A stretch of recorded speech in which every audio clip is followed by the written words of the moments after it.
अस्सलाम वालेकुम, क्या हाल है? कैसे हैं आप सभी लोग? उम्मीद करती हूँ आप सभी लोग खैरियत से होंगे। Welcome to a new vlog. आप लोगों के लिए आज व्लॉग में लेकर आई हूँ मैं अज़वा की बर्थडे की प्रिपरेशन की तैयारियाँ, जो आपको सब स्क्रीन पे दिखाया जाएगा। जैसे हम सबसे पहले हैदरी गए थे, वहाँ अलमदीना मॉल गए इरा चाबी को अज़वा के लिए, और कुछ गिफ्ट्स वगैरह लेने थे वो लिए। फिर मुझे कुछ ड्रेसेस वगैरह देखने थे वो लिए, और जो कि मुझे अलमदीना मॉल में समझ में नहीं आए। फिर हम लोग वहाँ से निकले, सायमा परी मॉल की तरफ गए। ये सायमा परी मॉल की तरफ पहुँचे तो वहाँ पे हमें कुछ 10 ड्रेसेस समझ में आए। वहाँ से हमने सूट लिया है अपना, और फिर हमने ये ज्वेलरी वगैरह अपने लिए परचेज़ करी है। अब ज्वेलरी वगैरह ली है हमने। ज़ाहिर सी बात है, जैसे बर्थडे पार्टी है वो है, और प्रिपरेशन की मैं एक लॉन्ग वीडियो बना रही थी, वो बहुत लंबी हो रही थी, इसलिए थोड़ी सी शॉर्ट में पार्ट 1 पार्ट 2 करके जा रही हूँ। इंशाल्लाह आपको पसंद आएगी आप सभी लोगों को। और वीडियो पसंद आए तो आप लोगों को पता है क्या करना है, लाइक करना है, शेयर करना है, कमेंट्स करना है, सब्सक्राइब करना नहीं भूलना।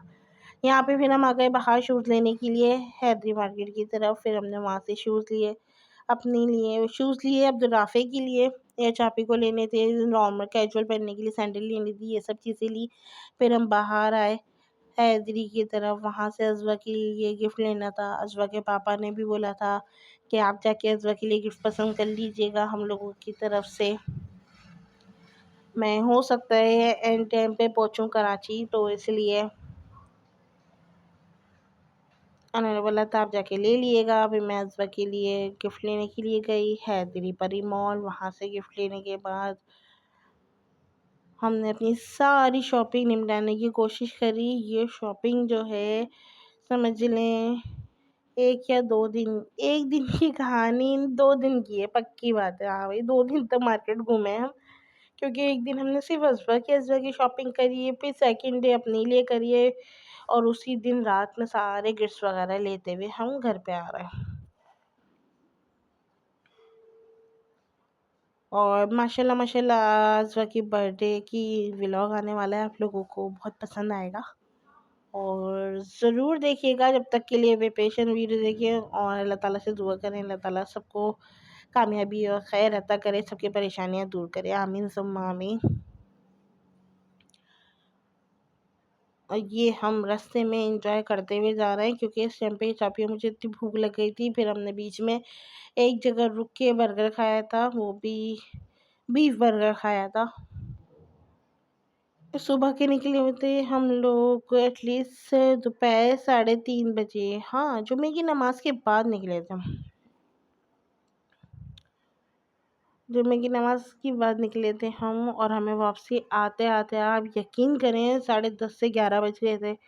और फाइनली हम साया वालों की तरफ से अपनी आखिरी चीज़ लेकर अपने घर की तरफ बैठे और चले गए।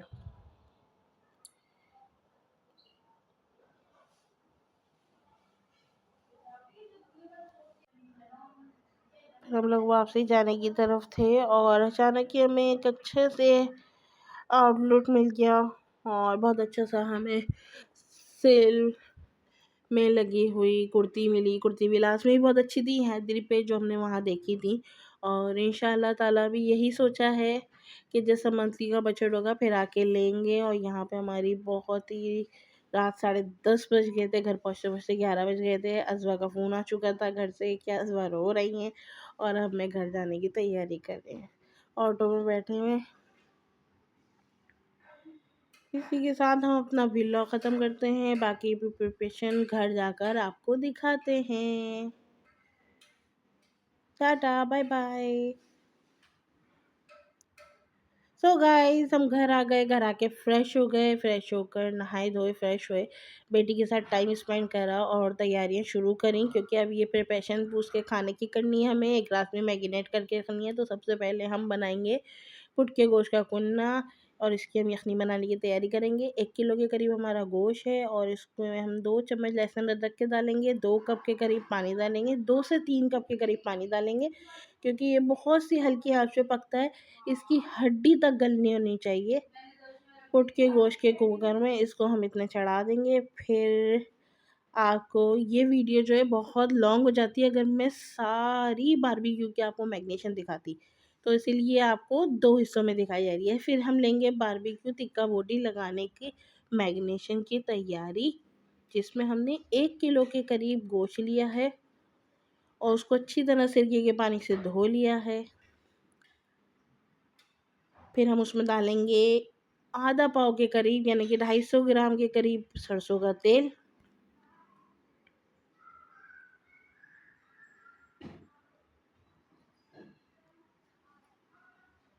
सरसों का तेल इसलिए डालते हैं कि टिक्के में एक जूसी सा फ्लेवर आता है, ठीक है। 2 चम्मच के करीब लहसुन अदरक डालेंगे। और ये खाने की अज़वा की बर्थडे की मैं आपको अभी से बताती चल रही हूँ और हर वीडियो में बताऊँगी कि अज़वा के बर्थडे सेलिब्रेशन का जो खाना है उसकी तमाम प्रिपरेशन इनकी बड़ी खाला इरज मलिक सलीम ने करी है। और हम इसमें देखेंगे चिकन टिक्का मसाला डालेंगे, वो भी शानदार होगा।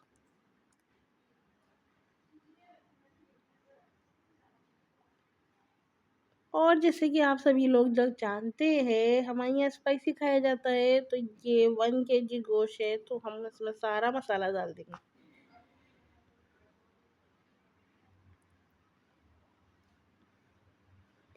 और फिर अभी आपके लिए एक्साइटमेंट बढ़ जाएगा क्योंकि इसमें अभी और मैरिनेशन है और बारबेक्यू के आइटम है जो आपको आहिस्ता आहिस्ता वीडियो में नज़र आ जाएगा। ये देखें टिक्का मसाला हमने इसमें डाला है शान का 1 पैकेट।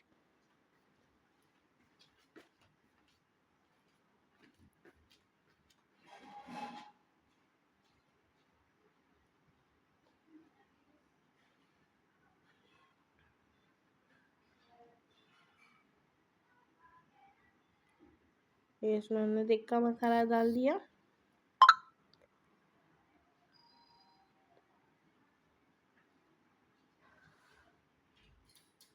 अब इसको हम मिलाएंगे, अच्छी तरह मिलाएंगे। यहाँ ये सभी चम्मच से मिला रही हैं क्योंकि मैं वीडियो बना रही हूँ। वीडियो पे कोई अनहाइजीन का कुछ ना बोल दे, कमेंट्स का कुछ ना बोल दे, भाई ऐसी बात नहीं है। हम लोग घर में किचन में काम करते हैं तो 10 बार अपने हाथ धो लेते हैं।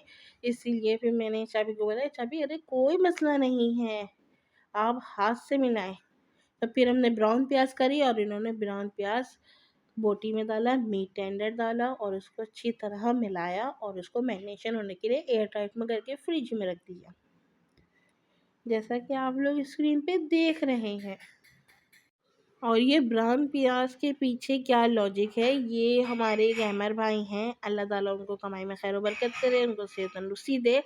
आप यकीन करें हम उनके साथ रहते थे तो वो बहुत अच्छा बारबेक्यू बनाते हैं और उन्होंने अपनी पूरी रेसिपी दी थी और उस रेसिपी में समझ रहे हो उनका ये एक सीक्रेट था। जैसे कि एक हर किसी के पकाने का एक अपना तरीका होता है, ऐसे उनका तरीका था कि आप ब्राउन प्याज करके उसको चूरा करके आप अच्छी तरह मैरिनेट करके उसको रखते हैं, तो इससे टिक्का बहुत सॉफ्ट बनता है, चाहे वो चिकन का हो या बीफ का हो या आपका टेंडर हो या स्टेक हो। आप कुछ भी बनाएंगे उसमें थोड़ी सी प्याज को ब्राउन करके और मीट टेंडर के साथ आप उसको मैरिनेशन 2 दिन पहले रख देंगे।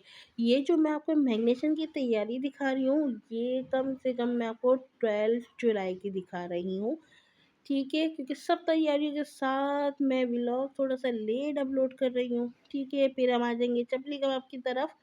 अब आ जाएंगे हम चपली कबाब की तरफ। चपली कबाब के लिए हमने 1 से 1.5 किलो के करीब कीमा लिया है और एक शान चपली कबाब का पैकेट लिया है। 1.5 चम्मच हमने कुटी हुई मिर्चें डाली हैं, आधा चम्मच हमने ज़ीरा डाला है। अब हम इसको अच्छी तरह मिलाएंगे और 2 चम्मच के करीब लहसुन अदरक पाउडर डाला, वो लहसुन अदरक का पेस्ट डाला सॉरी, और इसको अच्छी तरह मिक्स करेंगे।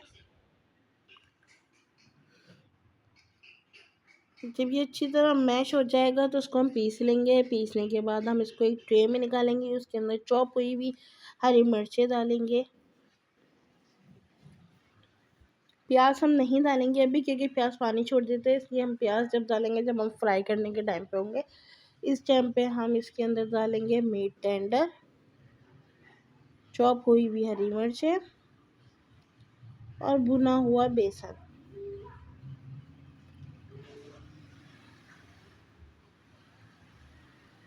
और सही मायनों में भुना हुआ चने का बेसन, बेसन बोले या आटा बोल रहे हैं आप लोग, जो चने का बेसन है वो हम उस लेवल पे डालते हैं जब इसकी मथाई करते हैं।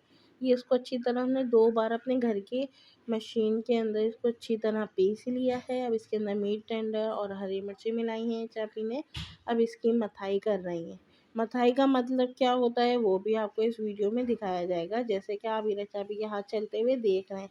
इससे चपली कबाब बहुत अच्छे रहते हैं और बहुत ही जुड़े हुए बनते हैं। मतलब कि बहुत से लोगों की शिकायत होती है कि चपली कबाब फ्राई करते हुए टूट रहा है, डैमेज हो रहा है, सॉफ्ट हो रहा है, वो बात नहीं होती। सारा खेल इस मथाई का आ जाता है।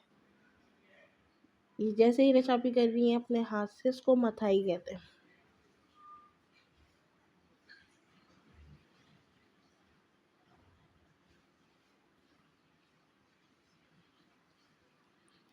अब ये प्रोसेस पूरा चलेगा, हम इसकी अच्छी तरह मथाई करेंगे और वही देख रहे हैं जब ये इसकी पूरी प्रोसेस चलेगा अच्छी तरह, फिर हम इसको, ये देखिए उस साइड वाला आपको थोड़ा सा दरदरा नज़र आ रहा होगा वीडियो में, और इस साइड वाला आप देखें कितना चिकना है।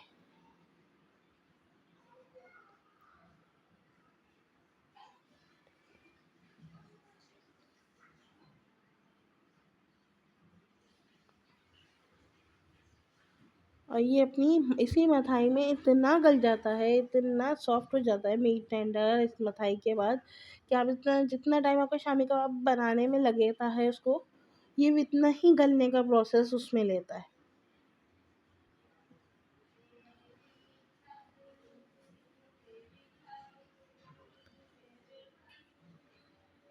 ये देखें आप, रेशा रेशा सा आपको नज़र आ रहा होगा, तो ये अच्छी तरह मसलने की दलाई है। फिर हम इसको कंटेनर में करके रख देंगे।